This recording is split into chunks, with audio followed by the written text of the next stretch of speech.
Hi, it's Jordan Teen 1, and today I'm going to show you how to make my new Weavezilla Strand Bracelet. So here's an example of a keychain that I made using this pattern, and I think it turns out really nice. It's a woven pattern, and I did make the Weavezilla bracelet using the Rainbow Loom and Rainbow Loom bands quite some time ago. But the new Strand Band product I think is really nice and fits really well with this bracelet, and I think that the Strand Bands and Rainbow Loom work really well together. So for this keychain I used 2 bands at once. I left 2 strand bands together for each of the strips, and I also used 2 Rainbow Loom bands at once with all of my rainbow colors. So for the bracelet today, I'm going to be using just single bands just because I wanted it to be a little bit thinner since it's going to be a bracelet. So I'll just be using the single strand bands and the single Rainbow Loom band. So here's what the bracelet looks like that I'll be showing you how to make today. And I can tell you that the strands I started with were about 20 inches in length, and then my final bracelet turned out about 7.5 inches. There is a little bit on the ends that you need to have to tie the bracelet, and you can see that some of the strands wind up shorter than others. And then as far as the Rainbow Loom bands go, I used about 50 of those. So you can make the bracelet either on the full-size Rainbow Loom or on your Monster Tail loom. And I do prefer to make it on the Monster Tail because it has the 2 pins on either end, so that makes it nice and easy to have that band that goes straight across. But if you don't have this, you can do it on your Rainbow Loom. You just want to have your pins in line with one another, and then the way that you would place the band, since it doesn't have those ones on the end, you would have to just use 2 diagonal pins as your ends. I've decided to use 5 strand bands for this bracelet, but you could use more or less if you wanted to. You just need to have an uneven number. So if you wanted a skinnier bracelet, you could use 3. If you wanted a fatter bracelet, you could use 7. It just depends on how thick you want it to be. So the first thing you need to do is get your strand bands, and you want to make a knot in the end. So I have my colors lined up here the way I want them to be within the bracelet. So I'm just going to make a knot. And you want to leave a long enough end here so that you'll have enough room to tie the 2 ends of the bracelet together. So I'm just going to wrap these around my finger and then get the ends to come through and just make a simple knot there. Again, make sure you leave enough space here at the very end. And then what I'm going to do is put this down inside of my Monster Tail, or if you're using a Rainbow Loom, and I'm going to put this tail end and stick it out. And so the next thing I need to do is get the strand bands to start going on opposite sides. So I want the light pink to be on the left, so I'm going to move that one up. I'm just going to stick it in between the pins here. And then I have my darker pink I want to be down. My orange I'm going to move up, and I'll stick that in between the next pins. And then I have green that I want down, and then finally I have purple that I want to go up.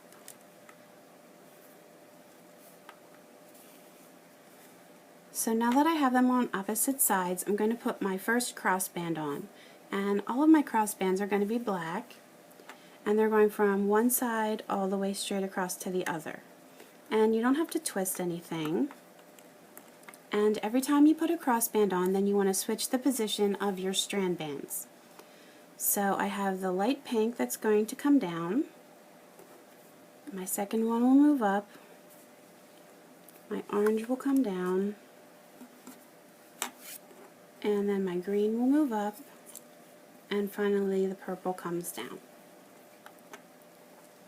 So the hardest part of making this bracelet is getting the right amount of tension on these strand bands. So I'm not going to worry too much about the tension right off the bat, but as it grows a little bit I will show you what I'm talking about. So I'm putting my second crossband on, and we're not going to do anything with removing the crossbands until we have 3 layers on. So this is just my second one. So I'm just going to switch positions here of the strand bands,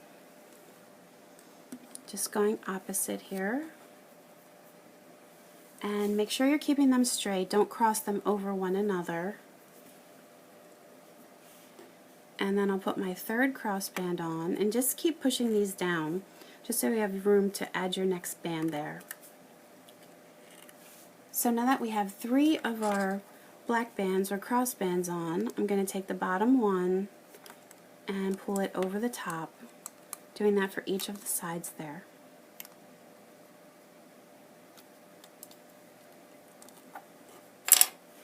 And now I'm going to switch positions again. I can see that my strand bands are getting pulled just a bit here. I'm going to take my hook actually and push all of this more to the center. So I have my first one will come down, my pink's going up, and I have orange, green, and purple. I can see that the purple sort of slid over to the left, so I'm just going to pull it back to the right. Again, you want to just keep these separated. What you can do, I'm having a little bit of a hard time to show it because I have it on the desk here, but when I'm holding it in my hands, I like to keep my fingers against the strand bands and keep some more tension on those. So I'll show you here. If I pull them down, and then I use my thumb and my finger to just keep a little bit more tension on those bands. It helps a lot. Just like that. And so I'll put my next crossband on.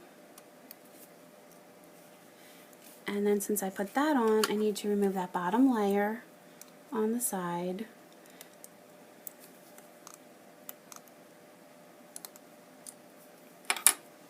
And then I'm switching positions here.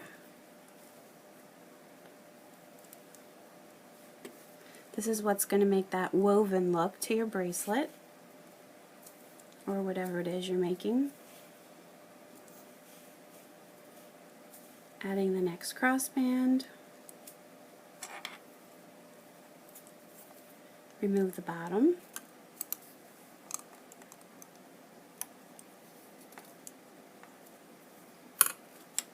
And now switch positions.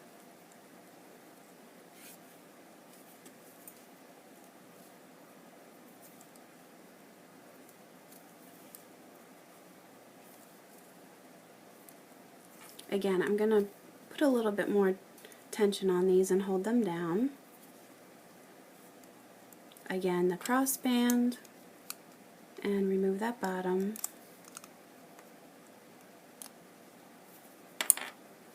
And then switch your strand bands.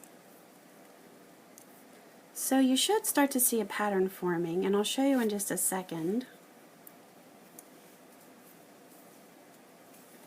If you look here, you can see how it's starting to grow.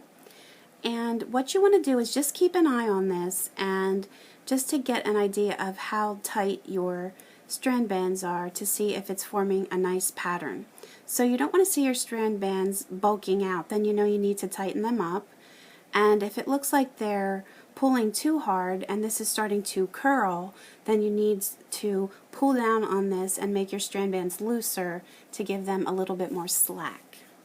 So it's a really fine line to find that nice medium tension that you want on your bracelet. But I think it's looking pretty good. So basically you're just going to continue in that same pattern. You're putting your crossband on, removing the bottom, and then switching sides with each of your strand bands. Just pay close attention on keeping that right amount of tension on your bracelet. So I'm just going to fast forward here, and then I'll show you what to do at the end.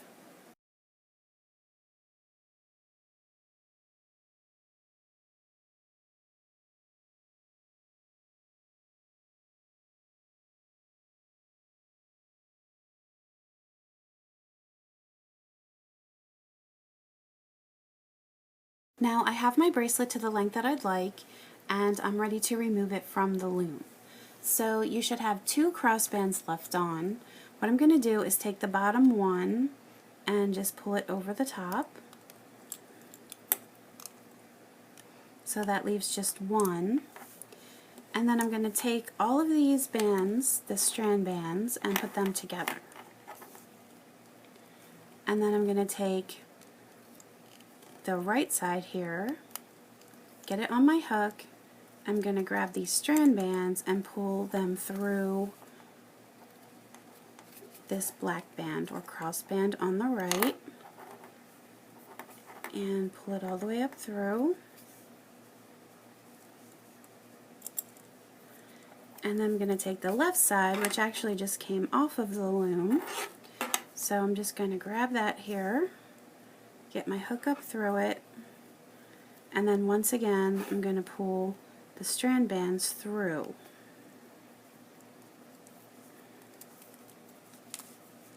So that's just going to secure those black bands in place.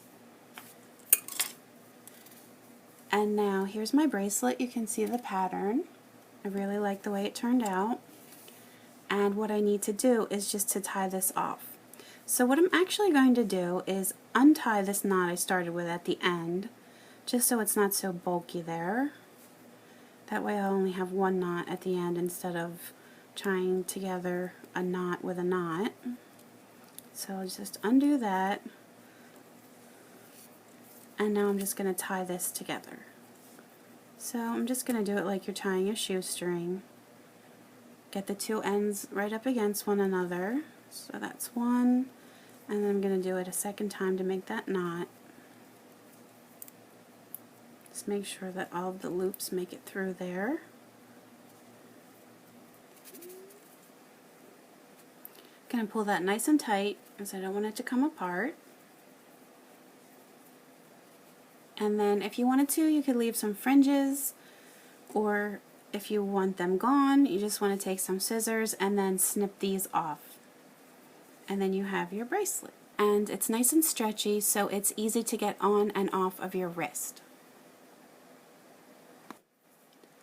I hope that everybody loves their new Weavezilla Strand creations. You can always leave me comments on YouTube and Facebook, post pictures of your creations to my Facebook page, and please feel free to subscribe to my YouTube channel so you can stay up to date on my latest tutorials.